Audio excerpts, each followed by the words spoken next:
குடும்பத்தில் ஒருத்தர் அனுசரிப்பு தன்மைங்கிறது ரொம்ப அவசியம். கணவன் மனைவின்னா அனுசரித்து போகணும்னு சொல்லுவாங்க. அதாவது ஒரு கணவன் அதுக்காக தான் அந்த காலத்துல எல்லாம் ஒரு வீட்டுக்கு வந்து மாப்பிள்ளை தேடுறதுங்கிறது ஒரு பெரிய குடும்பத்தை நிர்வகிக்கிற அளவுக்கு ஒரு கணவனாக வரக்கூடிய எப்படி இருக்கணும் அப்படின்னா, அந்த காலத்தில் புலி வேட்டைக்கு போகணும். ஒரு பொண்ணுக்கு மாப்பிள்ளை தேடுறதுன்னா நம்ம தமிழ் பழக்கம் என்னன்னா, காட்டுக்கு போய் ஒரு புலியை வேட்டையாடிட்டு வரணும். அந்த புலி பல்லு அல்லது நகத்தை கொண்டுட்டு வரணும் அந்த இளைஞன். அதை வந்து வீட்டில் கொடுப்பான். அதை தான் கட்டி அதை வந்து இதாக கட்டுவாங்க, மாலையாக போடுவாங்க, தாலியாக கட்டுவாங்க. அதாவது வீரம் இருக்கா பையனுக்குன்னு பார்ப்பாங்க. ஒரு பொண்ணு வேணும்னா நீ முதல்ல வீட்டுக்கு பொண்ணு கேட்க போகக்கூடாது, காட்டுக்கு போகணும், போய் புளியை கொண்டு வா, அதுக்கப்புறம் தான் உனக்கு பொண்ணு அப்படின்னு சொல்லுவாங்க. இப்போலாம் ஏன் போகிறது இல்லைன்னா, இப்போலாம் ஒருத்தனை வந்து காட்டுக்கு போய் புலிப்பல் கொண்டு வரனா புலி தான் மாப்பிள்ளையாக வரும். அதனால தான் இப்போ போகிறதில்லை யாரும் காட்டுக்கு. அப்போ வந்து பெண்களும் வந்து ரொம்ப வீரமாக இருந்தாங்க. பெண்கள் மூலம் அந்த காலத்தில் எப்படின்னா, முறத்தாலேயே புலியை துரத்துவாங்களாம். நம்ம பழைய பாட்டில எல்லாம் பார்த்துருப்பீங்க, முறத்தால புலியை விரட்டினாங்கன்னு வரும் பழைய பாட்டு. ஒரு அந்த அளவுக்கு பெண்களுக்கு வீரம். இப்போ கல்யாணம் ஆகி இந்த காலத்தில் ஒரு கணவனை வந்து விரட்டிட்டு வந்தாங்களாம் முறத்தை எடுத்துக்கிட்டு. ஒரு மனைவி அவன் பயந்துட்டு வெளில ஓடி வரான், பின்னாடி முறத்தை எடுத்துட்டு அந்த அம்மா ஓடி வருது. இவனை தனியாக பிடிச்சி கொண்டு போய், என்னப்பா இந்த மனைவிட்டு இப்படி பயந்து ஓடி வரிய, முறத்தால துரத்துறா இப்படி வரிய அப்படின்னு தான் அவன் அப்படியே தடுமாறிட்டு, அதெல்லாம் ஒன்றும் இல்லை, அவன் என்ன புலியா நினைக்கிறா அப்படின்னு ஒரு பெருமையாக சொல்லிட்டானான். அந்த காலத்தில் புலியை தான் முறத்தால விரட்டினாங்க, இப்போ புருஷனை விரட்டுறாங்க அப்படின்னு சொல்லி. அப்படி அந்த காலத்தில் வந்து கணவனுக்கு ஒரு குடும்பத்தை நிர்வகிக்கிற திறமை இருக்கா, உடல் வலிமை தான் முக்கியம். இப்போ கூட மதுரை பக்கத்தில் ஐயாவுக்கு தெரியும், அந்த இளவட்டக்கல்லுன்னு ஒரு ஊருக்கு ஊர் எல்லையில் கிடக்கும். ஊர் எல்லையில் ஒரு பெரிய கல் கிடக்கும். அந்த ஊருக்கு பொண்ணு கேட்க போகிறவங்க அந்த கல்லை தலைக்கு மேலே தூக்கி காட்டணும், அப்படியே தூக்கி தலைக்கு மேலே வசதி கீழே போடணும். அந்த வலு இருந்தால் தான் நீங்கள் அந்த ஊருக்குள்ளேயே போகலாம், பொண்ணு கேட்கறதுக்கு போகலாம். இல்லைன்னா நீ திரும்பி போக வேண்டியதான். அந்த வலிமை இருக்கா மாப்பிள்ளைன்னு பார்க்குறாங்க. இளவட்டக்கல்லுன்னு பேர். அப்போ என்ன பண்ணாங்கன்னா, ஒரு 1000 வருஷத்துக்கு முன்னாடி அந்த கல்லை தலைக்கு மேலே தூக்கி கீழே போடுவாங்களாம்.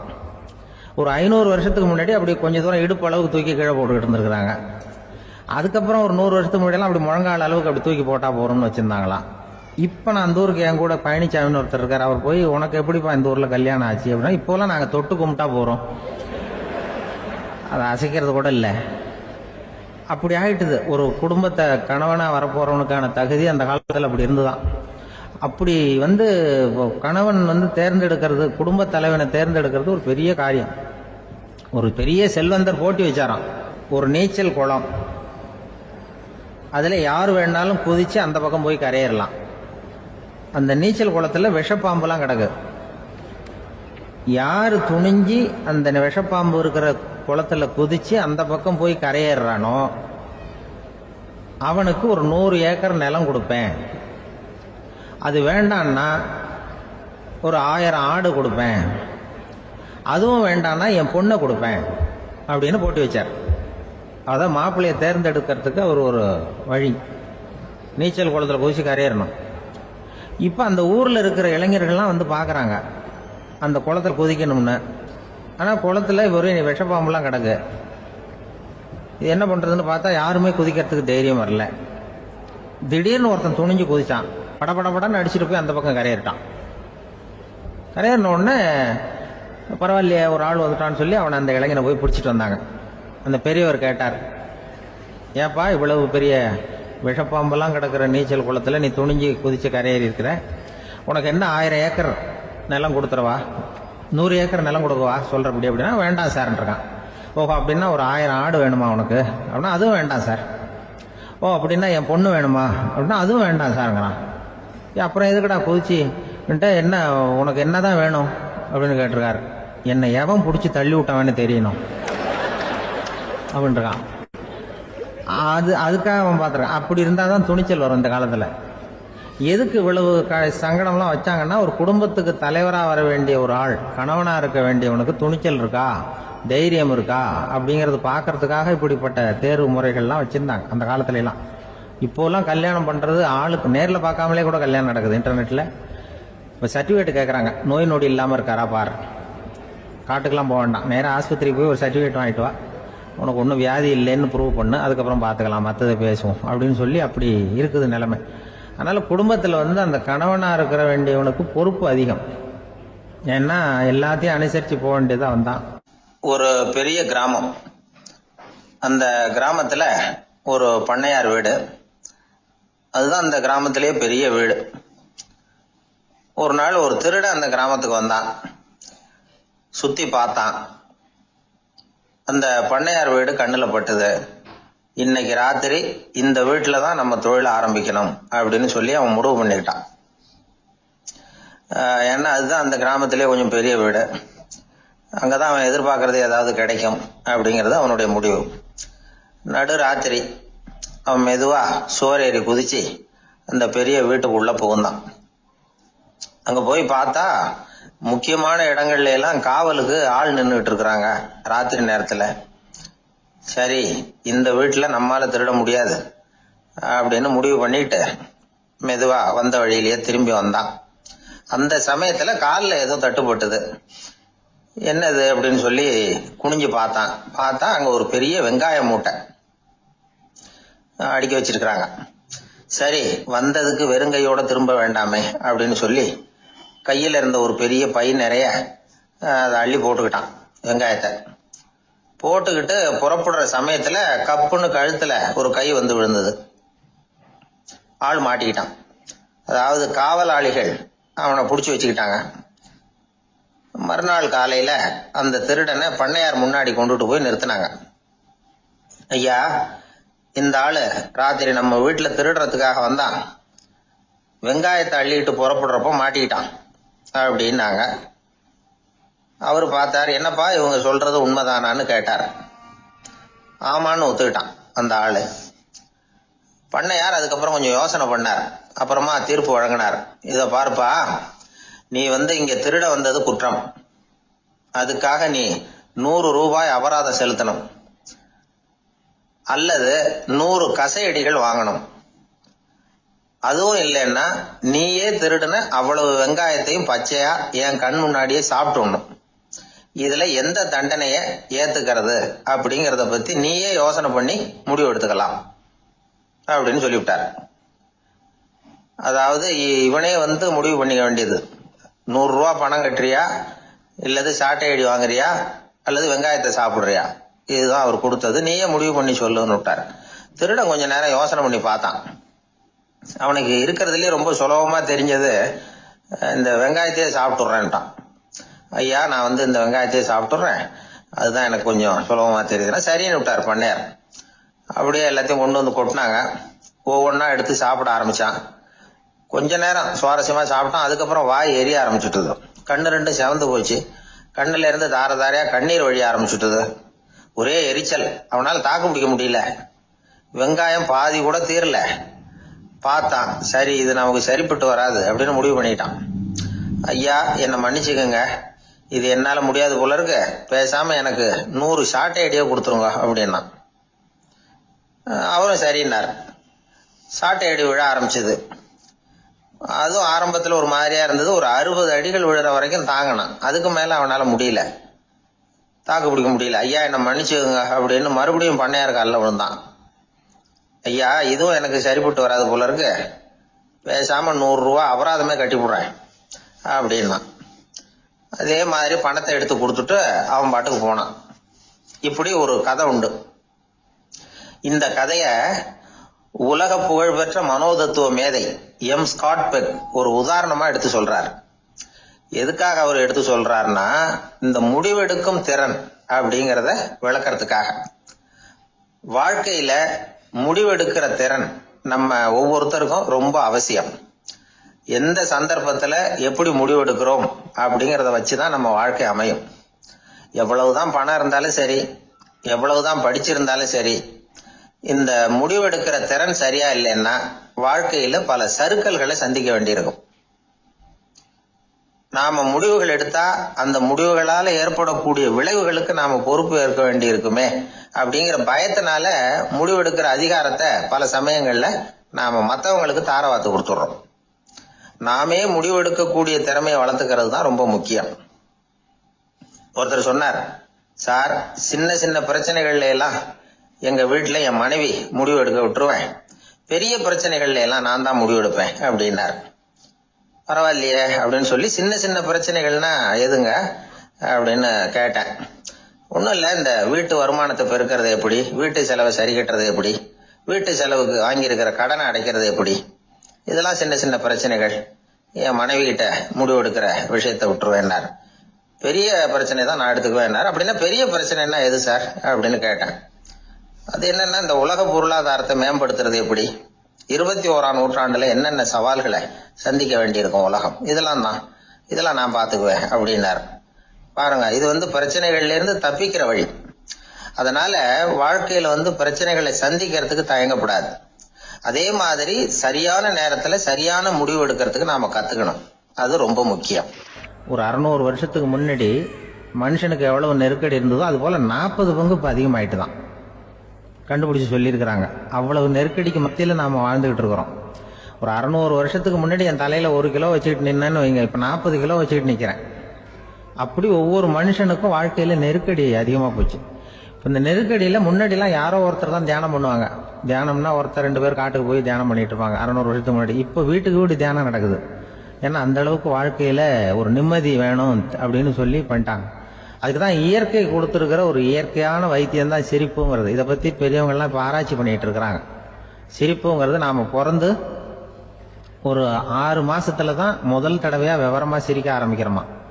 நம்ம பிறந்து 6 மாசத்துக்கு, அதாவது முதல் தடவை சிரிக்க ஆரம்பிக்கிறது ஒரு 6வது வாரம், 1.5 மாசத்துல தான் குழந்தை விவரமா சிரிக்க ஆரம்பிக்குது. அப்புறம் அப்படியே சிரிக்க ஆரம்பிக்கிறோமா.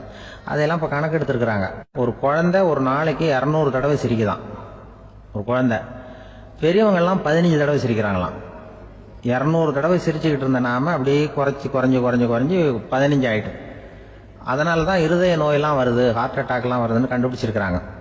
200 சிரிப்புக்கு அது இயல்புத்தன்மை, மனுஷனுடைய இயல்புத்தன்மை சிரிக்கிறது. அதுக்கு ஜோக்கே தேவைப்படாது. ஆனா இப்ப காலங்காலமா நாம என்ன போதிக்கப்பட்டு வந்திருக்கிறோம்னா, சிரிப்புங்கிறது ஒரு பாவமான செயல். ஒரு முதலாளிக்கு முன்னாடி தொழிலாளி சிரிச்சா மரியாதை குறைச்சல், ஒரு கணவனுக்கு முன்னாடி மனைவி சிரிச்சா மரியாதை குறைச்சல், அது மாதிரி ஒரு வாத்தியாருக்கு முன்னாடி பையன் சிரிச்சா மரியாதை குறைச்சல், ஒரு ஆபீசருக்கு முன்னாடி பியூனு சிரிச்சா மரியாதை குறைச்சல், இப்படின்னு சொல்லி சிரிப்புங்கிறது ஏதோ மரியாதை குறைவான செயல்னு காலங்காலமா நாம போதிக்கப்பட்டு வந்திருக்கிறோம். இப்ப மரபு ரீதியாவே அந்த சிரிப்பு நம்மகிட்ட சிறைப்பட்டு இருக்குதான், அடங்கி போச்சு. அந்த சிறைப்பட்டு இருக்கிற சிரிப்பை வெளியில கொண்டு வர்றதுக்கு தான் ஜோக்குன்னு ஒரு சாவியை போட வேண்டியிருக்கு. வேற இந்த ஜோக்குக்கும் சிரிப்புக்கும் சம்பந்தம் இல்லை. அதை ஏற்கனவே இருக்கிறத வெளில கொண்டு வரதுக்கு ஒரு சாவி மாதிரி உபயோகப்படுதுன்னு இப்ப அதை பத்தி ஆராய்ச்சி பண்றவங்க எல்லாம் சொல்றாங்க. ஏன்னா சிரிப்புக்கு ஜோக்கு தேவைப்படாது. இப்போ ஒரு குழந்தை தொட்டில படுத்திருக்குன்னு வைங்களேன், குழந்தை தொட்டில இருக்கு, அது முகத்துக்கிட்ட போய் ஒரு கிளுகிழுப்பை ஆட்டுங்க சிரிக்கும். அந்த கிளுகிழுப்பை சத்தமே சிரிக்க வைக்கிறதுல அதுதான் மனுஷனுடைய இயல்புத்தன்மை. அது என்ன ஜோக்கா? அது சத்தம். ஒரு கிளுகிழுப்பை கொண்டு போய் குழந்தை முகத்துக்கிட்ட ஆட்டினா சிரிக்குதே, அதுதான் இயல்புத்தன்மை. அதே கிளுகிழுப்பை ஒரு தாத்தா மூஞ்சிட்டு ஆட்டுங்க, கோவம் வந்துடும், அடிக்க வருவார். என்னடா விளையாட்டு இது அப்படிமாரு. ஏன்னா அவர் சிரிச்சுட்டு இருந்தவர், அப்படி இருந்தவர் ஒரு காலத்துல. ஒரு கிளுகிழுப்பைக்கு சிரிச்சவர் ஒரு காலத்துல இப்ப கோவப்படுறாருன்னா அந்த அளவுக்கு நம்ம மாறி போயிட்டே வந்துட்டு இருக்கிறோம். அதனால அந்த இயல்புத்தன்மை மாறாம இருக்கணுங்கிறது ரொம்ப முக்கியம். அதுக்காக எல்லாரையும் குழந்தையாக்க முடியாது. மனுஷன் எல்லாரும் இனிமே வயசுங்கிறது கூட ஆகிட்டே தான் இருக்கும். அதுக்காக குறைச்சிக்கிட்டே போக முடியாது. அதுக்கு யாராவது மருந்து கண்டுபிடிச்சாதான் உண்டு. ஆனா ஒருத்தர் மருந்து கண்டுபிடிச்சாராம், சொல்லுவாங்க. ஒரு டாக்டர் ஒரு மாத்திரை கண்டுபிடிச்சாராம். ஒரு மாத்திரை சாப்பிட்டா ஒரு வயசு குறையும், ஒரு மாத்திரை சாப்பிட்டா ஒரு வயசு குறையும் அப்படின்னு ஒரு மாத்திரை கண்டுபிடிச்சிருக்காரு. ஒரு பாட்டி அம்மா, 90 வயசு பாட்டி, அது போயிருக்கு. அதே டாக்டர்கிட்ட போய், ஐயா எனக்கு ஒரு பாட்டில் மாத்திரை கொடுங்க, இந்த வயசு குறையிற மாத்திரை அப்படின்றது. அவர் ஒரு பாட்டில் கொடுத்தாரு மாத்திரை. பாருமா பாட்டியம்மா, ஒரு மாத்திரை சாப்பிட்டா ஒரு வயசு குறையும், எடுத்துட்டு போகணும்னு கொடுத்துருக்காரு டாக்டர். இந்த 90 வயசு பாட்டி எடுத்துட்டு வீட்டுக்கு வந்துட்டு மறுநாள் அதே டாக்டர் கிட்ட போயிருக்கு. 30 வயசு பொண்ணா போச்சான். 30 வயசு பொண்ணா மாறி அதே டாக்டர் கிட்ட போயிருக்கு. இடுப்புல ஒரு கை குழந்தை, அது சட்டை கிட்ட போடாம கட்டவரில் வாயில வச்சுட்டு உட்காந்துருக்கு. நேரா டாக்டர்கிட்ட போய், டாக்டர் நேற்று வந்தேன், ஏதோ ஒரு மாத்திரை சாப்பிட்டா ஒரு வயசு குறையுன்னீங்க, நான் ஏதோ ஒரு ஆர்வத்தில் ஒரு 30-40 மாத்திரை சாப்பிட்டேன், இப்படி ஆயிட்டேன் அப்படின்னு. இப்போ டாக்டர் சொல்லியிருக்காரு, இதுக்கு ஏமா வருத்தப்படுற, எல்லாரும் வயசு குறையணும்னு தான் நினைக்கிறாங்க, உனக்கு வயசு குறைஞ்சிட்டுது, நீ சந்தோஷப்படு, இதுக்கே மறுபடியும் என்னட்ட வந்திருக்கிற அப்படின்னாரான் டாக்டர். அப்ப அந்த அம்மா சொல்லிச்சான், என்னை பத்தி பரவாயில்ல டாக்டர், என் இடுப்புல பாருங்க கை குழந்தை, இது சட்டை கிட்ட போடாம உட்காந்துருக்கு, கட்டவரில் வாயில வச்சுட்டு உட்காந்துருக்கு, இது ரொம்ப ஆர்வத்துல ஒரு 70 மாத்திரையை சாப்பிட்டு விட்டுது, இது என் வீட்டுக்காரரு. இவர் இடுப்பு விட்டு கீழே இறங்க மாட்டேங்கிறாரு. நான் எதையாவது கொடுத்து இனிமேதான் வயசை கூட்டி இறக்கி விடுங்க டாக்டர் அப்படின்னு தான். அவர் ஏதோ நமக்கு அதுக்கு சம்மந்தம் இல்லைங்கிறது மாதிரி கட்டாரில் வச்சுட்டு அவர் பாட்டு உட்காந்துருக்காரு. ஏதோ நமக்கு இந்த உலகமே இல்லை, நமக்கு சம்மந்தம் இல்லைங்கிற மாதிரி உட்காந்துருக்காரு. இப்படியே நான் தூக்கிட்டு எங்கே அலையிறது அப்படின்னு தான். அதனால வயசை குறைக்கிறது இயற்கைக்கு விரோதமாக நாம் பண்ண முடியாது. ஆனால் இந்த இயல்பு தன்மை மாறாமல் வச்சுக்கலாம். குழந்தை மாதிரி மாற முடியாதே தவிர அந்த குழந்தை தன்மையோடு வாழறதுக்கு கற்றுக்கணும். அதுதான் வாழ்க்கையில இன்பமாக வாழறதுக்கு வழி. குழந்தை தனமா இருக்கக்கூடாது, குழந்தை தன்மையோடு இருக்கணும்னு சொல்லுவாங்க. குழந்தை தன்மைங்கிறது வேற, குழந்தை தனம்ங்கிறது வேற. அப்படி ஒரு மாத்திரை கண்டுபிடிச்சிட்டா இப்போ யாராவது ஒருத்தவங்க இடுப்புல குழந்தைய தூக்கிட்டு போனால் போய் கேட்கணும், ஏம்மா இது ஏன் வீட்டுக்காரரா உன் குழந்தையா அப்படின்னு கேட்டு அதுக்கப்புறம் அவருக்கு வணக்கம் சொல்லணும். இப்படிலாம் ஆகிடும் நிலைமை. இயற்கையை நம்ம மாற்ற முடியாது. அதுக்கு தகுந்தாப்புல தான் நாம பண்ணணும். குழந்தை தன்மையோட வாழறதுக்கு குடும்பத்தில் குழந்தை தன்மைங்கிறது எப்படின்னா, இப்போ சில பேருக்கு அந்த குழந்தை தன்மை உண்டு. ஒரு வீட்டில் ஒரு புள்ள படுத்திருக்கு, அம்மா எழுப்புறாங்க, காலேஜுக்கு நேரமாச்சு எழுந்திருப்பா, காலேஜுக்கு நேரமாச்சு எழுந்திருப்பா அப்படின்னு. அந்த அம்மா அந்த புள்ள சொல்லியிருக்கு, ஐயோ எனக்கு காலேஜுக்கு போகிறதுக்கு பிடிக்கலம்மா, என்னை தொந்தரவு பண்ணாத, காலேஜுக்கு போகிறதுக்கு எனக்கு பிடிக்கல அப்படின்னு தான். அப்போ அந்த அம்மா சொல்லியிருக்கு, ஏன் உனக்கு காலேஜுக்கு போகிறதுக்கு பிடிக்கல, கல்லூரிக்கு போகிறதுக்கு, அதுக்கு 2 காரணம் சொல்லு அப்படின்னு இருக்க. அப்போ அந்த புள்ள சொல்லிச்சான், ஏன் பிடிக்கலன்னா கல்லூரியில் இருக்கிற வாத்தியாருக்கும் என்ன பிடிக்க மாட்டேங்குது, ஆசிரியர்களுக்கும். 2வது காரணம், கல்லூரியில் படிக்கிற மாணவர்களுக்கும் என்ன பிடிக்கல, அதனால நான் காலேஜுக்கு போக மாட்டேன்ற குழந்தை புள்ள சொல்லியிருக்கு. அம்மா அப்படிலாம் நீ இதுக்காக போகாமல் இருக்கக்கூடாது, நீ போய் தான் ஆகணும் அப்படின்னு பிடிவாதமாக அந்த அம்மா பிள்ளைய எழுப்புனாங்களாம். சரி நான் எதுக்கு காலேஜ் போகணும்னு சொல்கிறேன், அதுக்கு நீ 2 காரணம் சொல்லு அப்படின்னு தான் அந்த புள்ள. அப்போ அந்த அம்மா சொன்னாங்களாம், நீ ஏன் காலேஜுக்கு போகணும்னா முதல் காரணம் உனக்கு வயசு 52, 2வது காரணம் நீ தான் பிரின்சிபால் அப்படின்னு தான். என்ன இருந்தாலும் அவங்க அம்மாவுக்கு அது புள்ள தானே. அதுதான் குழந்தை தன்மைங்கிறது. 52 வயசுலையும் குழந்தை தன்மையோடு இருக்கார் பாருங்க, அதுதான் அந்த குழந்தை தன்மையோடு வாழறது தான் வெற்றிக்கு வழின்னு சொல்லுவாங்க. இந்த உலகத்துல எத்தனை வகையான மனிதர்கள் இருக்கிறாங்க, ஒவ்வொரு மனிதனுமே ஒவ்வொரு வகை அப்படிங்கிறாங்க விஞ்ஞானிகள். மனிதர்களை 3 வகையா பிரிக்கலாம் அப்படின்னு சொல்றாங்க மெய்ஞானிகள்.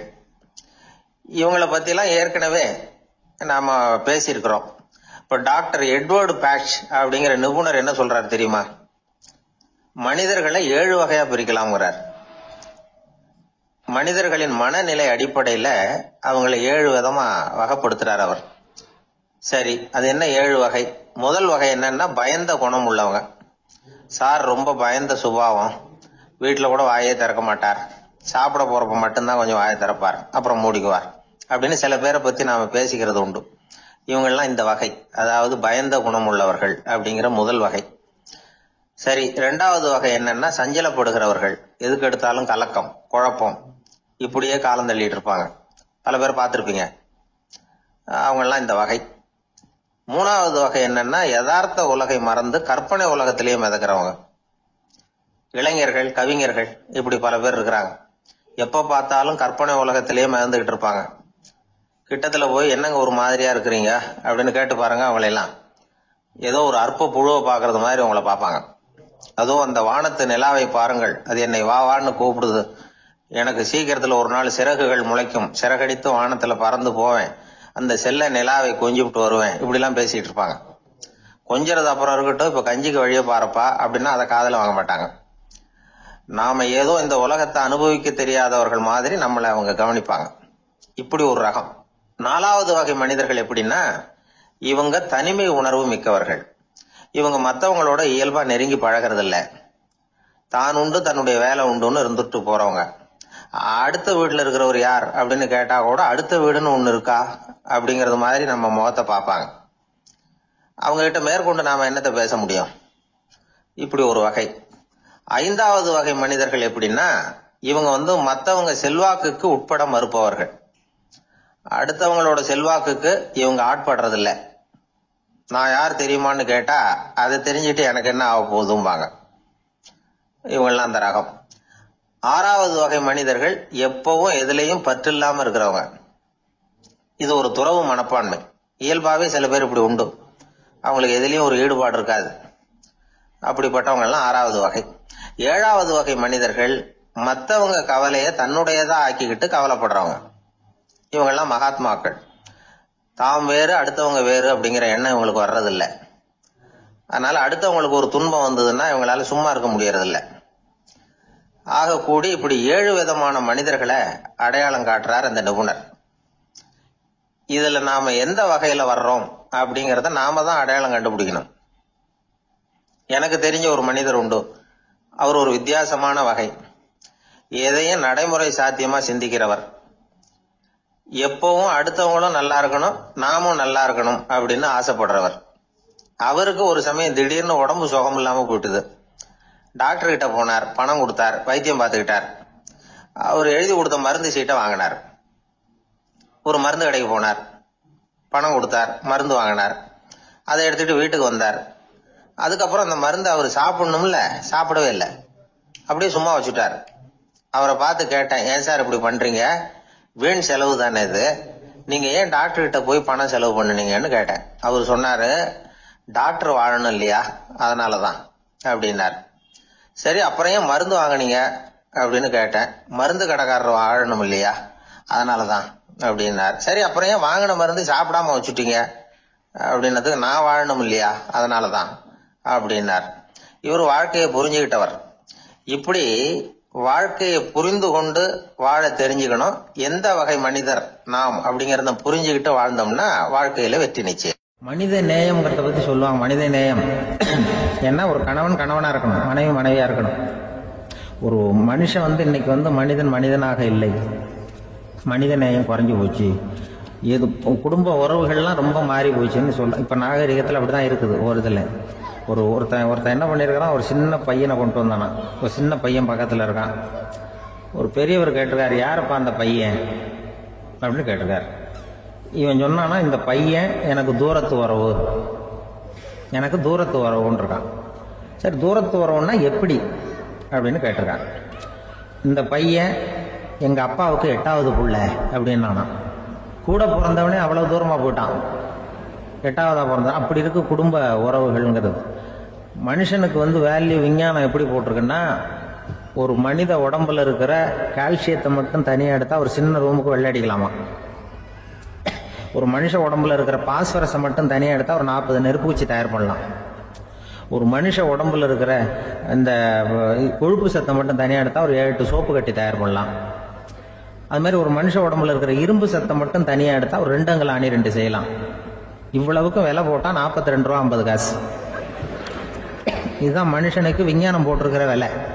அது எப்போ அது ஒசரும்னா, அவன் மனுஷனா இருக்கிற வரைக்கும் இருக்கிறப்ப. அதுவும் செத்து போனா அதுவும் கிடையாது, செத்து போனா அதுவும் குறைஞ்சிரும். மிருகங்களுக்கெல்லாம் அப்படி இல்லை, செத்ததுக்கு அப்புறம் விலை கூடும். அங்கெல்லாம் எல்லா ஊர்லயும் பாத்தீங்கன்னா உயிர் கோழி 50 ரூபா, உரிச்ச கோழி 60 ரூபான்னு போட்டிருக்கோம். செத்ததுக்கு அப்புறம் 10 ரூபா அதிகம். மனுஷன் நீ உயிர் மனுஷன் 42 ரூபா 50 காசு, செத்ததுக்கு அப்புறம் 52 ரூபான்னா நீயே வச்சுக்கிடாது, எனக்கு இது கண்டு போட்டு. அவன் எப்ப அவனுக்கு வேல்யூ கூடும்னா, மனிதன் மனிதனாக வாழும்பொழுதுதான் வேல்யூ கூடும். குடும்பத்துல அந்த பாசத்தோட வாழணும்னு கடவுள்கிட்ட கேட்டு சொன்னாங்களே, அதுதான். இந்த சமூகம்ங்கிறதும் ஒரு பெரிய குடும்பம் தான்.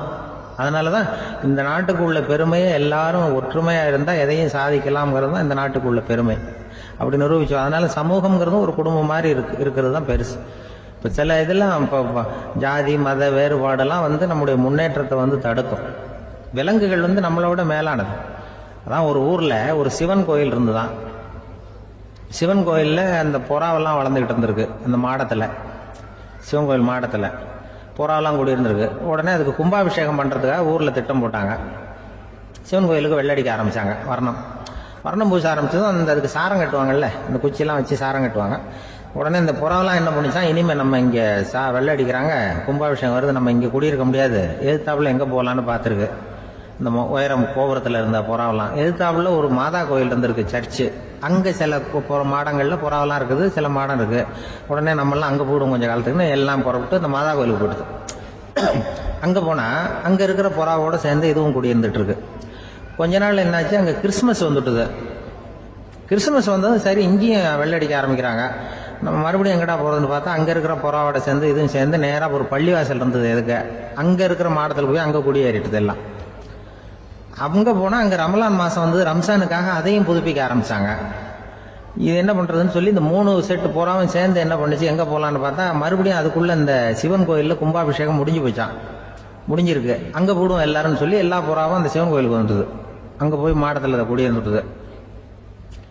அப்போ திடீர்னு ஒரு நாள் பார்த்தா ஒரே கலவரம் பூமியில எல்லாம் ஒருத்தன் அருவாளை தூக்கிட்டு நிற்கிறான், குச்சி எடுத்து ஒருத்தனோட சுட்டுக்கிறான், ஒரே கலவரம், சத்தம், ஒரே மத கலவரம் வந்துட்டுது ஊர்ல.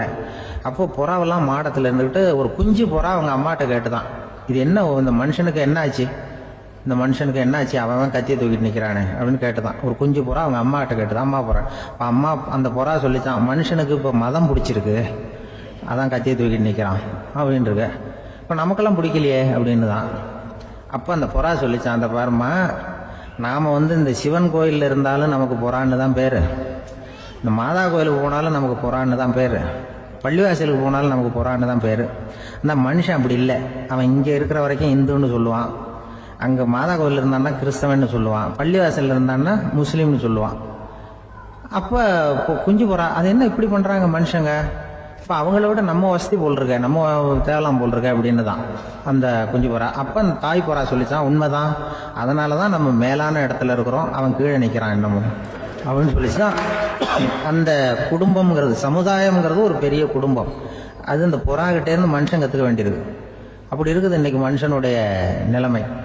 அதை வந்து புரிஞ்சுக்கணும். அப்படித்தான் ஒவ்வொரு இதுலேயும் நாம் வந்து நடந்து கொள்ள வேண்டியிருக்குது. மிருகங்கள்டேருந்து கற்றுக்கிற வாய்ப்பெல்லாம் இருக்குது. அப்படி சொல்லுவாங்க.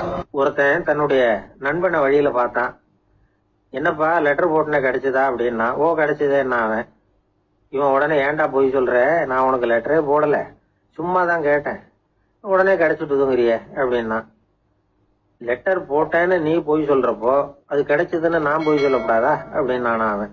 இப்படிப்பட்டவங்க சில பேர் இருந்தா கூட இன்னைக்கு கடிதம் மூலமா தொடர்பு கொள்ளாதவங்க இருக்கவே முடியாது. அந்த அளவுக்கு அது அவசியமான ஒன்னாயிட்டுது. இந்த அஞ்சல் அட்டைகள் எப்படி ஆரம்பமாச்சு தெரியுமா? ஆஸ்திரியா நாட்டுல ஒரு பேராசிரியர் இருந்தார். அவர் பேர் இம்மானுவேல் ஹெர்மன். அவர் ஒரு நாள் ஒரு பத்திரிகையில கட்டுரை எழுதினாராம். இது நடந்தது 1869. அவர் எழுதின கட்டுரையில மக்கள் அதிகம் செலவு இல்லாம ஒருத்தருக்கு ஒருத்தர் தகவல் பரிமாறிக்கிறது எப்படி அப்படிங்கறத பத்தி எழுதியிருந்தார். அதுக்கு சில யோசனைகளை அவரே எழுதியிருந்தாராம். எப்படின்னா, அந்த கட்டுரையை எல்லாரும் படிச்சு பார்த்திருக்கிறாங்க, அவர் சொன்ன யோசனைகள் என்னன்னு. அது வந்து அரசாங்கத்தின் கவனத்துக்கு போச்சான். ஆகா, இது அவர் சொல்ற யோசனை நல்லா இருக்கும் போல் இருக்கு அப்படின்னு அவங்களே நினைச்சிருக்கிறாங்க. அவ்வளவுதான். உடனே அந்த யோசனையை நடைமுறைக்கு கொண்டுட்டு வந்தாங்களாம். பேராசிரியர் இம்மானுவேல் ஹெர்மனின் யோசனைப்படி அச்சடிச்ச அரசு முத்திரையோட அரசாங்கம் அஞ்சல் அட்டைகளை வெளியிட ஆரம்பிச்சுதான். 1869 அக்டோபர் 7ஆம் தேதி இது நடந்திருக்கு. உலகின் முதல் அஞ்சல் அட்டை வெளிவந்த நாள் அது. அப்பதான் அதுக்கு பேர் என்ன தெரியுமா? அதாவது கரஸ்பாண்டிங் கார்டு அப்படின்னு பேராது. அதுக்கப்புறம் என்ன ஆச்சுன்னா, உடனடியாக அமெரிக்காவிலேயே இது மாதிரியான கார்டுகளை வெளியிட ஆரம்பிச்சிட்டாங்க. அங்க இதுக்கு என்ன பேர் தெரியுமா? Postal card. அதுக்கப்புறம் 1870 இங்கிலாந்துலயும் இதை வெளியிட்டாங்களாம். அதை வெளியிட்ட முதல் நாள் அன்னைக்கு என்ன நடந்தது தெரியுமா? மக்கள்லாம் ஏதோ நியாய விலை கடையில நிக்கிறது மாதிரி பெரிய பெரிய கியூ வரிசையில நின்று இதை வாங்கினாங்களாம். நம்ம நாட்டுல முதல் அஞ்சலகம் 1927 கல்கத்தாவில் ஆரம்பமாயிருக்கு.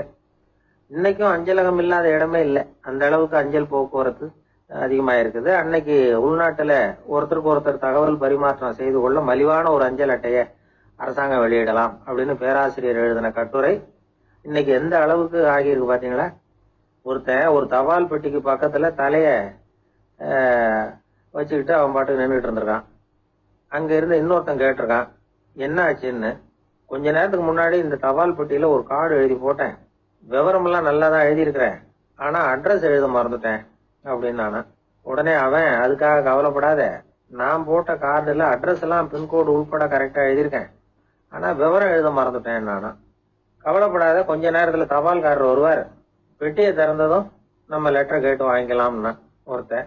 கொஞ்ச நேரத்துக்கு முன்னாடி அவர் வந்தார், கேட்டேன், அதுக்கப்புறம் தான் மனசுக்கு ரொம்ப கஷ்டமா போச்சு நானா. இவன் ஏண்டான்னு கேட்டிருக்கான். அவன், இது தபால் புட்டி இல்லையா?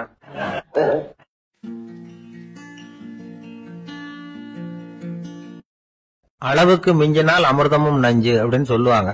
அது உண்மைதான். ஒருத்தருக்கு அளவுக்கு மீறிய புகழ் வந்துட்டுதுன்னு வச்சுங்க, அது கூட ஆபத்தா போயிடுறது உண்டு. பழங்காலத்துல எல்லாம் கிரேக்க தேசத்துல ஒரு பழக்கம் உண்டாம். அதாவது யாராவது ஒருத்தரை நாடு கடத்தணும்னா அதுக்கு ஒரு வழி உண்டு. அதாவது ஒருத்தரை நாடு கடத்தணும்னு மக்கள் விரும்புறாங்கன்னு வச்சுங்களேன், அவர் பேரை ஒரு மண்பாண்ட ஓட்டுச்சில்லுல எழுதி அதை ஒரு குறிப்பிட்ட பொது இடத்துல போட்டுற வேண்டியது, அவ்வளவுதான். இது மாதிரி பல பேர் போட்டுக்கிட்டே இருப்பாங்க, எல்லாம் அப்படியே குவிஞ்சு போயிடும். அந்த ஓட்டாஞ்சில்லு குவியல்ல யாருடைய பேர் அதிகமா இருக்குதோ அந்த நபரை ஒரு 10 ஆண்டுகள் நாடு கடத்தி விடுவாங்க. இது அந்த ஊர் வழக்கமா. ஒரு நாள் அந்த குவியலுக்கு பக்கத்துல ஒரு ஆள் நின்றுட்டு இருக்கிறான். அவன் கையில ஒரு ஓட்டாஞ்சில்லு வச்சிருக்கிறான். அதுல யாரோட பேரையோ எழுதணும், எழுதி அந்த இடத்துல போடணுங்கிறது அவன் ஆசை. ஆனா அவன் படிக்காதவன், அதனால எழுத தெரியல. யாராவது அந்த வழியா வர்றாங்களான்னு பாத்துக்கிட்டே நின்றுகிட்டு இருந்தான். ஒரு பெரியவர் வந்துகிட்டு இருந்தார். அவர்கிட்ட ஓடினான்.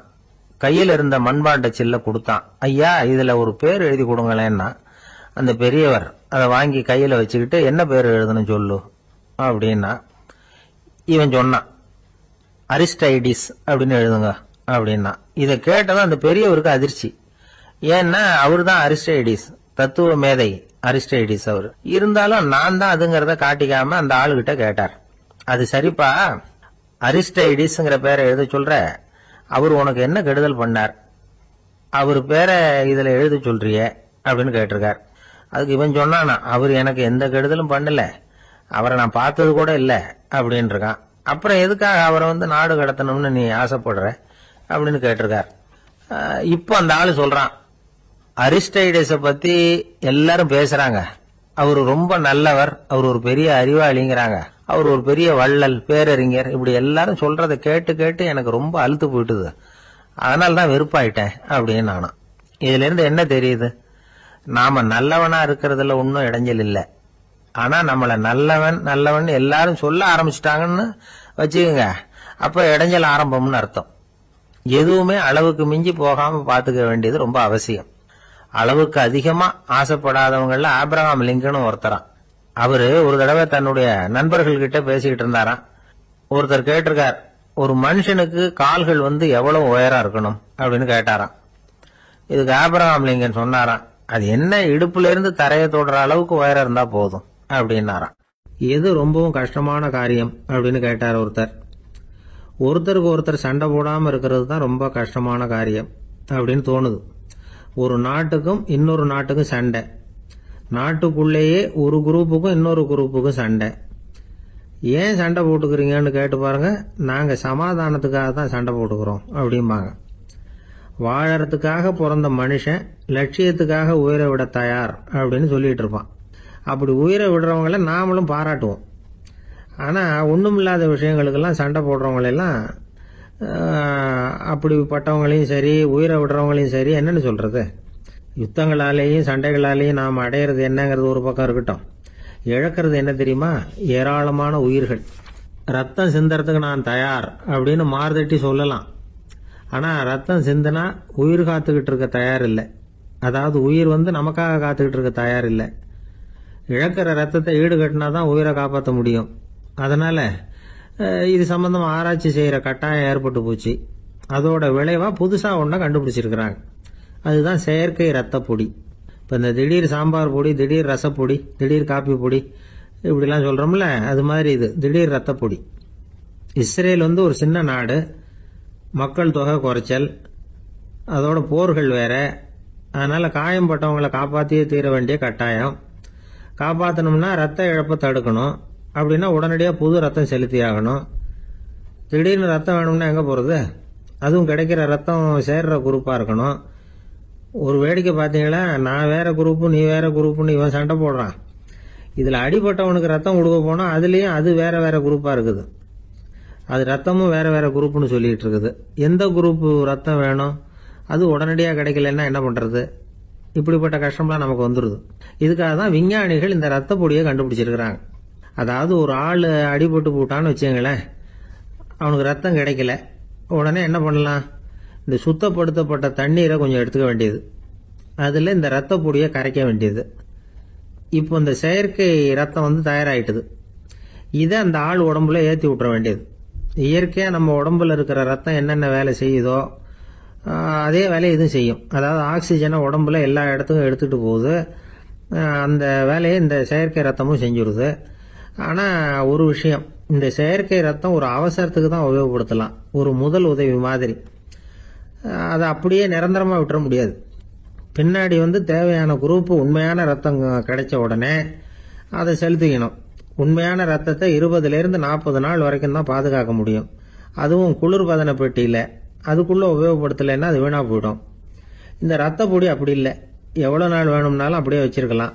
குளிர்பதன பெட்டியும் தேவையில்லை. ஆனால் ஒன்று, இது தண்ணியில் கலந்து செயற்கை ரத்தமாக ஆக்கிவிட்டா அதோட வலு 72 மணி நேரம் தான், அதாவது 3 நாள். அதுக்குள்ளே அந்த ஆசாமியை எங்கேயாவது ஆஸ்பத்திரிக்கு தூக்கிட்டு போய் உண்மையான ரத்தத்தை கொடுத்துடணும். சண்டையில் அடிபடுறவங்க, சாலை விபத்தில் அடிபடுறவங்க, இவங்களுக்கெல்லாம் அவசரத்துக்கு கை கொடுத்து உதவுறது இந்த செயற்கை ரத்த பொடி. அதுக்கப்புறம் நாம் கொடுக்குற ரத்தம் தான் அவங்கள காப்பாற்றணும். இன்னைக்கு ரத்தத்தை தானமாக கொடுக்க தயாராக இருக்கிற நல்ல உள்ளங்கள் ஏராளம். எவ்வளவு ஆக்சிடென்ட், ஆபரேஷன், இதில் சம்மந்தப்பட்டவங்களை காப்பாற்றுறது நாம் தானமாக கொடுக்குற ரத்தம் தானே. ஒரு ஆக்சிடென்ட்டு, ஒரு ஸ்கூட்டர் ஒரு ஆள் மேலே மோதி விட்டுது, பார்த்து வரக்கூடாதா அப்படின்னா அந்த ஆள், நீ தான் பார்த்து நடக்கணும், ஏன்னா 20 வருஷமாக நான் அந்த ஸ்கூட்டரை ஓட்டிகிட்டு இருக்கிறேன் அப்படின்னா இவன். இதுக்கு அவன் சொன்னானா, நீ தான் பார்த்து ஓட்டணும், ஏன்னா 40 வருஷமாக நான் இப்படி நடந்துகிட்டு இருக்கிறேன் அப்படின்னானா. ஒருத்தர் ஓடி வந்தார், இன்னொருத்தரை பார்த்து, சார் உங்கள் சைக்கிளை ஒரு நாள் இரவல் கொடுங்களேன், பக்கத்து ஊருக்கு போயிட்டு வர வேண்டியிருக்கு அப்படின்னார். இவர் சைக்கிளை கொடுத்து பத்திரமா கொண்டுட்டு போங்கன்னார். சார் இதை பத்திரமா கொண்டு போகிறேன், கவலையே வேணாம், ஏன்னா இது உங்களோட சைக்கிள் அப்படின்னு நான் நினைக்கல, என்னோட சைக்கிளாக நினைக்கிறேன் அப்படின்னார். அதுக்கப்புறம் தான் இவருக்கு உண்மையாகவே பயம் வந்துட்டுது. ஏன்னா அவர் சொன்னது மாதிரி அதை தன்னோட சைக்கிளாகவே நினச்சி தள்ளிட்டு போட்டா என்ன பண்ணுறது. எது எதை நம்முடையதா நினைக்கணுங்கிறதுக்கு ஒரு வரையறை இருக்கு. சில பேர் ஆஃபீஸையே வீடாக நினச்சி விடுறது உண்டு. அப்படிப்பட்டவங்க கூட வீட்டை ஆஃபீஸாக நினைக்கிறது இல்லை. ஏன்னா வீட்டில் இவர் ஆஃபீஸராக நடந்துக்க முடியறதில்லை. இதெல்லாம் ஒரு பக்கம் இருக்கட்டும், இப்போ விஷயத்துக்கு வருவோம். பொறியியல் மேதை டாக்டர் விஸ்வேஸ்வரய்யா இருந்தார் இல்லையா, பாரத ரத்னா விருதெல்லாம் கொடுத்தாங்களே. ஆஃபீஸ் வேலை வேற, சொந்த வேலை வேற அப்படிங்கிறதுக்கு ஒரு உதாரணமாக இருந்தவர் அவர். மைசூர் மகாராஜா கிட்ட திவானா இருந்தார். அவர் ஒரு நாள் அரசாங்க வேலை காரணமாக வெளியூர் போயிருந்தார். ஹாசன்கிற ஊருக்கு பக்கத்தில் ஒரு பயண மாளிகை, அங்கே தங்கிவிட்டார். ராத்திரி அங்கே தங்கி இருந்துட்டு விடிஞ்சதும் ஊருக்கு திரும்புறதாக திட்டம். ராத்திரி தூங்குறதுக்கு ரொம்ப நேரம் ஆயிட்டுது. ரொம்ப நேரம் வரைக்கும் அரசாங்க சம்பந்தப்பட்ட வேலைகளையே பார்த்துக்கிட்டு இருக்கிறார். அரசாங்க ஃபைல்கள் நிறைய இருந்தது. அதையெல்லாம் ஒவ்வொன்றா எடுத்தார், படித்து பார்த்தார், பரிசீலனை பண்ணார். அதில் எழுத வேண்டியதை எழுதினார், கையெழுத்து போட்டார். ஒரு வழியாக அந்த வேலையெல்லாம் முடிஞ்சுது. அதுக்கப்புறம் என்ன பண்ணார்னா, தன்னுடைய சூட்கேஸை திறந்தார். அதிலிருந்து 2 மெழுகுவத்தியை எடுத்து கொளுத்தி வச்சார். அந்த பயண மாளிகையில் அது வரைக்கும் எரிஞ்சுக்கிட்டு இருந்த மின்சார விளக்குகளை அணைச்சுட்டார். அதுக்கு பிறகு அந்த மெழுகுவத்தி வெளிச்சத்தில் சில புத்தகங்களை தொடர்ந்து படிக்க ஆரம்பிச்சிட்டார். அந்த பயண மாளிகையில் பணியாளராக இருந்தவர் இதை பார்த்துட்டு ஓடி வந்தார். மறுபடியும் மின் விளக்க போடுறதுக்காக போனார். விஸ்வேஸ்வரய்யா அதை பார்த்துட்டு போட வேணாம்ட்டாராம். இதுவரைக்கும் நான் அரசாங்க அலுவல்களை கவனிச்சுக்கிட்டு இருந்தேன், அதனால மின் விளக்குகள் அப்போ எரிஞ்சதில் தப்பு இல்லை.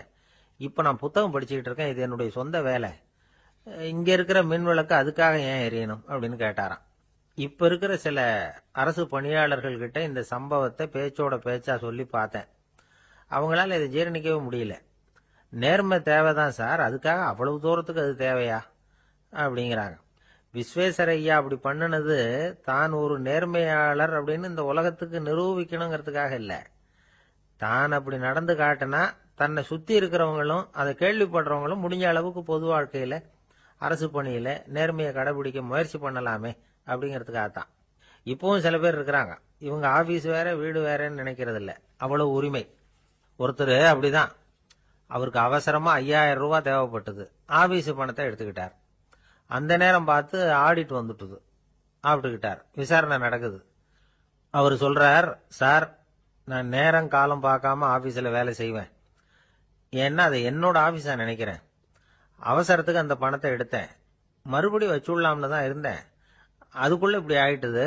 நீங்க என்ன நினைச்சாலும் சரி, நான் ஆபீஸ் வேற வீடு வேற அப்படின்னு நினைக்கிறது இல்லை, அது என்னோட சுபாவம் அப்படின்னார். விசாரணை பண்ணவர் தீர்ப்பு வழங்கினார். உங்க சுபாவத்துக்கு மதிப்பு கொடுத்து நானும் தீர்ப்பு வழங்குறேன். நீங்க கொஞ்ச நாள் ஜெயிலில் இருந்துட்டு வாங்க, அது உங்களுக்கு கஷ்டமா இருக்காதுன்னு நினைக்கிறேன். ஏன்னா அங்க போனாலும் நீங்க உங்க சுபாவப்படி வீடு வேற ஜெயில் வேறன்னு நினைக்க மாட்டீங்க அப்படின்னாராம். திபேத் நாட்டுல புத்த மடாலயங்கள் நிறைய உண்டு. அதுக்கு ஒரு தலைமையகமும் உண்டு. அது இந்த திபேத் தலைநகரம் லாசாவில் இருக்குது. ரொம்ப காலத்துக்கு அப்பால அதை பற்றியெல்லாம் நிறைய விவரங்கள் எழுதி வச்சிருக்கிறாங்க. அது இப்பவும் நமக்கு கிடைக்குது. அதாவது ரொம்ப தூரத்துக்கு அந்தாண்ட மலைகளுக்கு நடுவில் ஒரு கிளை மடாலயம். அந்த மடத்தின் தலைவருக்கு வயசாயிட்டு தான். அதனால தலைமை பொறுப்பை வேற ஒருத்தர்கிட்ட ஒப்படைக்கலாம் அப்படின்னு முடிவு பண்ணாராம். உடனே ஒரு லாமாவை கூப்பிட்டார். அவர் மூலமா தலைமை மடாலயத்துக்கு செய்தி அனுப்புனார், பொருத்தமான வாரிசு ஒருத்தரை அனுப்பி வைக்கும்படியாக. அந்த வாலிப லாமா புறப்பட்டார். காடு மேடெல்லாம் நடந்து போறார். ரொம்ப நாள் கழிச்சு தலைமை பீடத்தை அடைஞ்சார். தலைமை குரு கிட்ட விவரத்தை சொன்னார். தகுதியான ஒருத்தரை அனுப்பி வச்சா அழைச்சிட்டு போறேன் அப்படின்னார்.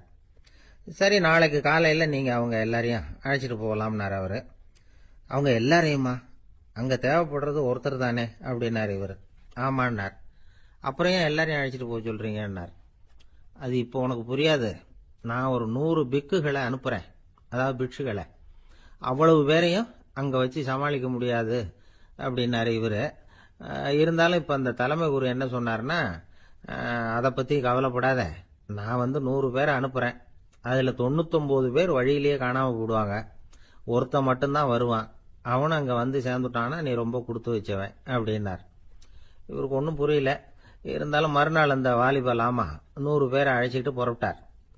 போற வழியிலேயே பல பேர் அங்கங்க பிச்சுட்டு போயிட்டாங்க. அவர் சொன்னது மாதிரியே. வழியில அவங்க ஊர்கள் இருந்தது தான் காரணம். அப்பா அம்மாவை பார்த்துட்டு வரேன் அப்படின்னு கொஞ்சம் பேர் போனாங்க. சொந்த பந்தத்தை பார்த்துட்டு வரேன் அப்படின்னு கொஞ்சம் பேர். ஒரு வாரம் ஆச்சு. இப்ப மிஞ்சினது 10 பேர் தான். வழியில ஒரு நகரம். அங்க சில பிட்சுக்கள் சந்திச்சாங்க. எங்க மடத்து தலைவர் இறந்துட்டார், உங்கள யாராவது ஒருத்தர் எங்களுக்கு தலைவராக முடியுமா அப்படின்னு கேட்டாங்க. 10 பேரும் தயார். அதுல ஒருத்தரை அழைச்சிட்டு அவங்க போயிட்டாங்க. இன்னொரு ஊர்ல சில பேர் வந்தாங்க, வழி மறிச்சாங்க.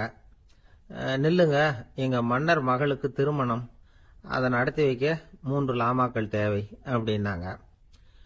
இப்படி கொஞ்சம் கொஞ்சமா எல்லாரும் காலி. கடைசியில 2 பேரும் மிஞ்சினாங்க. அங்க ஒரு இளம்பெண் எதிரில் வந்தா. எங்க அப்பா வேட்டைக்கு போயிருக்கிறாரு, இன்னும் திரும்பி வரல. வீட்டுல வேற யாரும் இல்ல, தனியா இருக்க பயமா இருக்கு, யாராவது ஒருத்தர் எனக்கு துணையா இருக்கணும் அப்படின்னு கேட்டுக்கிட்டா. எங்க 2 பேர்ல நீயே ஒருத்தரை தேர்ந்தெடுத்துக்கோ, இல்லைன்னா எங்களுக்குள்ள சண்டை வந்துடும் அப்படின்னாங்க. இப்ப மிஞ்சினவர் ஒருத்தர். அவருக்கும் ஒரு சோதனை வந்தது. ஒரு தர்க்கவாதி எதிரில் வந்தா, உன்னோட வாதம் பண்ணணும்னா. இவனோட வாதம் பண்றேன், அது முடிய ரொம்ப காலம் ஆகலாம். தர்க்கத்துல நான் ஜெயிச்சா அங்க வரேன், இல்லைன்னா இவருடைய சீடனை ஆயிடுவேன் அப்படின்னார் அவரு. கடைசியா அழைக்க வந்த வாலிப லாமா மட்டும் வெறும் கையோட திரும்பி போனார். அங்க இருந்த வயசான மடாதிபதி கேட்டார், எத்தனை பேர் அங்கிருந்து புறப்பட்டீங்கன்னார். என்னையும் சேர்த்து 101ன்னார் அவரு. நல்லது, நீயாவது திரும்பி வந்திய, அதுதான் எனக்கு போதும். ஏன்னா நீ தான் எனக்கு உண்மையான வாரிசு. அந்த 100 பேர்ல யாரும் வரமாட்டாங்க அப்படின்னார் அவர். ஏன்னா அவருக்கு தெரியும் இவர் ஒருத்தர் தான் திரும்பி வருவாருங்கிறது. திபேத்துல ஒரு பழங்கால பழமொழி உண்டாம், 100 பேர் செல்லலாம், எப்பொழுதாவது ஒருவன் அபூர்வமாக அடைய வேண்டிய இடத்தை அடைவான். இதுதான் அந்த பழமொழி. ஒரு உன்னதமான இலக்கை அடையணும்னா அது அவ்வளவு சுலபமான காரியம் இல்லை. இந்த காலத்து மடாலயம் ஒண்ணும், அதுல ஒரு தலைவர், அவருக்கு வயசாயிட்டுது, தனக்கு ஒரு வாரிசை நியமிக்கணும் அப்படின்னு ஆசைப்பட்டார். ரொம்ப கஷ்டப்பட்டு ஒருத்தரை பிடிச்சார். தனக்கு வாரிசா நியமிச்சுட்டு அவர் சமாதி ஆயிட்டார். புதுசா பொறுப்பேற்றுக்கிட்டவர் அப்படியே உட்கார்ந்துருந்தார். அவரை தேடிட்டு பத்திரிகை நிருபர்கள்லாம் வந்தாங்க, கேட்டாங்க. அவரு உங்க பொறுப்புல அவர் பெரியவர் விட்டுட்டு போன இது எவ்வளவு சுமாரா தேரும், எவ்வளவு விட்டுட்டு போனார் அப்படின்னு கேட்டிருக்கிறாங்க. அது என்ன ஒரு 50 லட்சம் இருக்கும் அப்படின்னாராம். அவ்வளவும் பணமா அப்படின்னு கேட்டிருக்காங்க. இல்லைங்க, கடன் அப்படின்னாராம் இவர். அந்த மரத்தின் உச்சியில ஒரு பறவை கூடு, ஏதோ ஒரு பறவை கூடு கட்டி இருந்தது. அது என்ன பறவைன்னா ராஜாளி. ஒரு குரங்கு அந்த மரத்து கிளையில தாவி தாவி குதிச்சுக்கிட்டு இருந்தது. அப்போ இந்த கூட்டுல இருந்த முட்டை அது கண்ணுல போட்டுட்டுது. அதுக்கப்புறம் அது சும்மா இருக்குமா, விளையாட்டா ஒரு முட்டையை எடுத்தது, மரத்தை விட்டு கீழே இறங்கிச்சு. கீழே ஒரு குப்பை மேட்டுல ஒரு கோழி சில முட்டைகளை அது பாட்டுக்கு இட்டு வச்சிருந்தது. குரங்கு தன் கையில இருந்த ராஜாளி பறவையோட முட்டைய அந்த கோழி முட்டைகளோட சேர்த்து போட்டுட்டு போயிட்டுது. கோழி வந்தது, பார்த்தது, அதுக்கு ஒன்னும் வித்தியாசம் புரியல. தன்னுடைய முட்டைகளோட சேர்த்து அந்த ராஜாளி முட்டையையும் சேர்த்து அடைகாத்துது. கொஞ்ச நாள்ல குஞ்சுகள் எல்லாம் பொரிச்சுது, எல்லாம் முட்டை விட்டு வெளியில வந்தது. ராஜாளி பறவையோட குஞ்சு அந்த கோழி குஞ்சுகளோடவே சேர்ந்து வளர்ந்தது. மற்ற கோழி குஞ்சுகள் போலவே இதுவும் குப்பையை கிளறிச்சு புழு பூச்சிகளை சாப்பிட்டது. காக்கைகள் தாக்கிறதுக்கு வந்ததுன்னா மற்ற கோழி குஞ்சுகள் மாதிரியே இதுவும் பயந்து போய் தாய் கோழியின் சிறகுகளுக்கு உள்ள வந்து ஒளிஞ்சுக்கும். இப்படியே கொஞ்ச காலம் போச்சு. குஞ்சுகள்லாம் வளர்ந்து பெருசாயிட்டுது. சிலது சேவல்கள் ஆச்சு, சிலது கோழிகள் ஆச்சு. அந்த ஒண்ணு மட்டும் ராஜாளி ஆச்சு. ஆனா ஒரு விஷயம், தான் ஒரு ராஜாளிங்கிறது அந்த பறவைக்கு தெரியாது. தன்னையும் ஒரு கோழின்னே அது நினைச்சுக்கிட்டு இருக்கு. அப்படி நினைச்சுக்கிட்டு குப்பை மேட்டை கிளறிக்கிட்டு இருக்கு. ஒரு நாள் சாயந்தர நேரம் இந்த ராஜாளி பறவை கீழே அது பாட்டுக்கு வழக்கம் போல குப்பையை கிளறிக்கிட்டு இருக்குது. அப்போ அண்ணாந்து பாக்குது. வானத்துல உயரத்துல கூட்டமா ராஜாளி பறவைகள் உல்லாசமா வட்டம் அடிச்சு பறந்துகிட்டு இருக்கு. அதே இது பாக்குது. இதுக்கு மனசுக்குள்ள ஏக்கமா போச்சான். அப்போ இதுக்கு ஆண்டவன் பேர்ல கோபம் வந்துதான். ஆண்டவனுக்கு என் பேர்ல ஏன் இந்த ஓர வஞ்சனை? என்னையும் ஒரு ராஜாளியா படைச்சிருந்தா நானும் கூட இந்நேரம் ஆகாயத்துல உல்லாசமா பறந்துகிட்டு இருப்பேனே அப்படின்னு நினைச்சு வருத்தப்பட்டுதான். இது வேடிக்கையா இருக்குல்ல? ஒரு வகையில பார்த்தா நாம கூட இந்த ராஜாளி பறவை மாதிரி தான் வாழ்ந்துகிட்டு இருக்கோம் அப்படிங்கிறார் ஒரு உளவியல் நிபுணர். நம்மால எவ்வளவு வேலை செய்ய முடியும் அப்படின்னு நாம நினைச்சுக்கிட்டு இருக்கிறோமோ அதை விட பல மடங்கு நம்மால வேலை செய்ய முடியுமா, பல மடங்கு வேகமாவும் வேலை செய்ய முடியும் அப்படிங்கிறார் அவர். நம்முடைய முழுமையான பலம் என்னங்கிறது நமக்கே தெரியறது இல்ல. அதுதான் கஷ்டம். நம்முடைய பலம் தெரியாததுனாலதான் நாம எதுக்கு எடுத்தாலும் பயந்துகிட்டு இருக்கிறோம். ஒரு ஆள் இருந்தான். அவனுக்கு எப்படின்னா கோழியை கண்டா பயப்படுவான். ஏன் கோழியை கண்டா பயம்னா, அவனுக்கு மனசுக்குள்ள தான் ஒரு புழுன்னு நினைப்பு. தன்னை ஒரு புழுவா நினைக்கும் பொழுது, புழுன்னா கோழி வந்து கொத்தும்ல, அதனால கோழியை கண்டு பயப்பட ஆரம்பிச்சிட்டான். இவன் நடுங்கிருவான். எதிரில் கோழி வந்ததுன்னா உடம்பு பூரா நடுங்க ஆரம்பிச்சிடும். வீட்டுல இருக்கிறவங்க பார்த்தாங்க. இவனை அழைச்சிட்டு போய் ஒரு மனநோய் மருத்துவமனையில சேர்த்துட்டாங்க. அங்க உள்ள டாக்டர் இவருக்கு சிகிச்சை எல்லாம் கொடுத்தார். ஒரு வாரம் இவனை தங்க வச்சு வேண்டிய சிகிச்சை எல்லாம் கொடுத்து மன ரீதியா அவனை மாத்தி, சரி இனிமே நீ வீட்டுக்கு போகலாம்னு சொல்லி அனுப்பி வச்சார். வீட்டுக்கு புறப்பட்டான். அப்ப சொன்னார், இத பாருப்பா, நீ வீட்டுக்கு போகலாம், நேரா வீட்டுக்கு போ, நல்லா ஞாபகம் வச்சுக்கோ, இனிமே வந்து நீ ஒரு புழு கிடையாது, மனுஷன், தைரியமா புறப்படு, போயிட்டு வா அப்படின்னு சொல்லி வழி அனுப்பி வச்சார். சரிங்க டாக்டர்னு சொல்லிவிட்டு இவன் புறப்பட்டு போனான். பாதி வழி போயிருப்பான். லேசா நிமிர்ந்து பாக்குறான், எதிரில் ஒரு கோழி வந்துகிட்டு இருக்கு. அது பாட்டுக்கு சாதாரணமா நடந்து வந்துகிட்டு இருந்தது. அவ்வளவுதான், இவன் உடம்பு கிடுகிடுன்னு ஆட ஆரம்பிச்சுட்டது. திரும்பி ஓடி வந்துட்டான். டாக்டர் கேட்டார், ஏன்பா திரும்பி ஓடி வந்துட்டேன்னு. பாதி தூரம் போயிட்டேன் டாக்டர், எதிரில் ஒரு கோழி வந்துகிட்டு இருக்குது, அதான் பயமா இருந்தது வந்துட்டேன்னா. டாக்டருக்கு ஒரு மாதிரி ஆயிடுது. அவர் சொன்னார், இத பாருப்பா, நான் தான் சொன்னேனே, நீ ஒரு புழு இல்ல, மனுஷன். இனிமே நீ புழு கிடையாது, நீ ஒரு மனுஷன். நீ ஒரு புழு இல்லைங்கிறது இன்னமும் உனக்கு புரியலையா அப்படின்னாரு டாக்டர். நான் புழு இல்லைங்கிறது எனக்கு தெரிஞ்சுட்டுது டாக்டர், இது அந்த கோழிக்கு தெரியுமான்னு தெரியலையே அப்படின்னா. இவெல்லாம் எந்த காலத்துல மாறுறது? அதனால வாழ்க்கையில வெற்றி பெறணும் அப்படின்னு நினைக்கிறவங்க யாரா இருந்தாலும் தன்னுடைய பலம் என்ன அப்படிங்கறத முதல்ல புரிஞ்சுக்கணும். தன்னுடைய சக்தியை புரிஞ்சுக்கிட்டவன் வெற்றி பெறுவது நிச்சயம். காலை நேரம், கடற்கரை ஓரம், காலை வீசிக்கிட்டு கையை வீசிக்கிட்டு ஏதோ சண்டைக்கு போற சிப்பாய் மாதிரி எல்லாரும் நடந்து போயிட்டு இருக்கிறாங்க. நடைப்பயிற்சி. அதுல நமக்கு தெரிஞ்ச ஒருத்தர் எதிரில் வந்தார் ரொம்ப வேகமா. என்ன சார் வாக்கிங்க அப்படின்னு கேட்டோம். அவரால் ஆமாம்னு பதில் சொல்ல முடியல. அவ்வளவு கஷ்டம். மூச்சு விடுறதுக்கே வாயை திறந்து திறந்து மூடிட்டு இருக்கிறார். எங்க பேசுறது? கொஞ்சம் நின்று நிதானிச்சு மூச்சு விட்டுட்டு அதுக்கப்புறம் சொன்னார் ஆமா அப்படின்னு. என்ன சார் இவ்வளவு வேகம்னு? உங்க பேச்ச கேட்டுட்டு தான் சார் நடக்க ஆரம்பிச்சோம். நீங்க தான் அடிக்கடி சொல்லிட்டு இருந்தீங்க நடக்கிறது நல்லதுன்னு. அன்னையிலேருந்து ஆரம்பிச்சுட்டேன். ஆனால் ரொம்ப கஷ்டமா இருக்குது சார். இப்ப பாருங்க, உங்ககிட்ட சுலபமா பேசக்கூட முடியல, மூச்சு வாங்குது, உடம்பு கூட வலிக்கிறது மாதிரி இருக்கு அப்படின்னு அவர் பாட்டுக்கு பேச ஆரம்பிச்சுட்டார். உங்களை யாரு சார் இவ்வளவு வேகமா நடக்க சொன்னது? வேகத்தை குறைங்க, மெதுவா நடங்க அப்படின்னோம். நீங்க நடக்கிறதுனால என்னென்ன சௌகரியம்னு அன்னைக்கு சொன்னீங்களே தவிர சௌகரியமா நடக்கிறது எப்படின்னு சொல்லலையே அப்படின்னாரு அவர். இன்னமும் லேசா மூச்சு வாங்கிட்டே சொன்னா கூட இவர் சொல்றதுலயும் ஒரு நியாயம் இருக்கு. அதனால இந்த நடைப்பயிற்சி பண்றவங்க கவனிக்க வேண்டிய சில முக்கியமான குறிப்புகள் இருக்கு. அது என்னென்னங்கிறத அவங்க தெரிஞ்சுக்கணும். அது தெரிஞ்சு வச்சுக்கிறது நல்லது. இதெல்லாம் மருத்துவ நிபுணர்கள் சொல்ற குறிப்புகள். அவங்க என்ன சொல்றாங்க தெரியுமா? உங்க வயசு 40க்கு மேலையா? உங்க எடை இருக்க வேண்டியதை விட 10 கிலோ அதிகமா இருக்குதா? நீங்க புகை பிடிக்கிறவரா? இதய நோய், ரத்த நாள நோய், உயர் ரத்த அழுத்தம் இப்படி ஏதாவது உங்களுக்கு உண்டா? அப்படின்னா நீங்க உங்க இஷ்டத்துக்கு வரிஞ்சு கட்டிக்கிட்டு நடைப்பயிற்சி பண்ண ஆரம்பிச்சிடாதீங்க. முதல்ல ஒரு மருத்துவ பரிசோதனை பண்ணிக்கங்க, அதுதான் நல்லது அப்படின்னு அவங்க சொல்றாங்க. நடக்கிறப்போ, உடற்பயிற்சி செய்யறப்போ மார்பு பகுதியில அல்லது வேற எங்கேயாவது தொடர்ந்து வலி இருந்ததுன்னா பயிற்சியை நிறுத்தி விட்டு டாக்டரை போய் பார்க்கணும். நடைப்பயிற்சி பண்றப்போ உங்க சக்திக்கு தகுந்த மாதிரி மெதுவா அதிக கஷ்டம் இல்லாம முன்னேறலாம். அங்க என்ன போட்டியா வைக்கிறாங்க? முந்திக்கிட்டு போய் என்ன பண்ண போறோம்? பரிசா வாங்க போறோம்.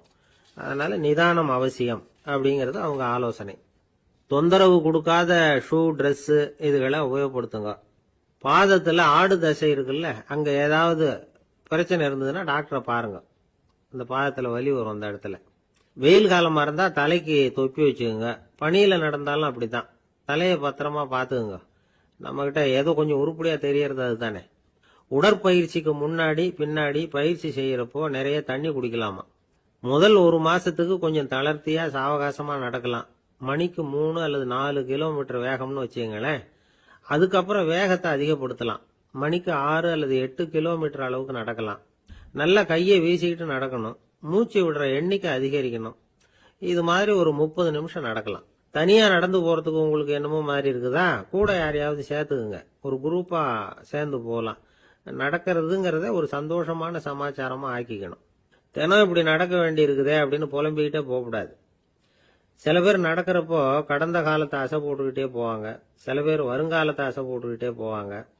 சில பேர் முக்கியமான திட்டம்லாம் இப்படி நடக்கிறப்பதான் தீர்மானம் பண்ணுவாங்க. நடக்கிறதுனால மன இறுக்கம் குறையுது, பரபரப்பு குறையுது, மன ஆற்றல் பெருகுது, தன்னம்பிக்கை வளருது, முதுமை தள்ளி போகுது, செயல்திறன் அதிகரிக்குது. இதை தவிர உடம்புக்கும் பல விதமான சௌகரியங்கள் ஏற்படுது.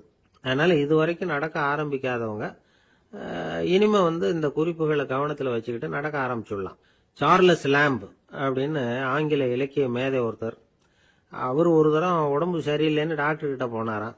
டாக்டர் அவரை பார்த்துட்டு, நீங்க தினமும் காலையில வெறும் வயத்துல நடக்கணும் அப்படின்னாராம். வெறும் வயத்துல நடக்கிறதுக்கு நான் தயார், ஆனா வயிறு கிடைக்கணுமே சார். யார் வயத்து மேல நடக்கிறது டாக்டர் அப்படின்னு கேட்டாராம் இவர். ஒரு நண்பர் யாருக்கோ போன் பண்ணிட்டு இருந்தார். அவர் பேசி முடிச்சதும் நான் அவரை பார்த்து, இப்போ போன் பண்ணீங்களே அந்த போன் நம்பர் என்ன அப்படின்னு கேட்டேன். அவரு தலையை சொரிஞ்சுக்கிட்டார். ஞாபகம் வரலன்னார். சரி சார், அதை விடுங்க, உங்க மனைவி பேர் என்ன அப்படின்னு கேட்டேன். மாலதின்னார்.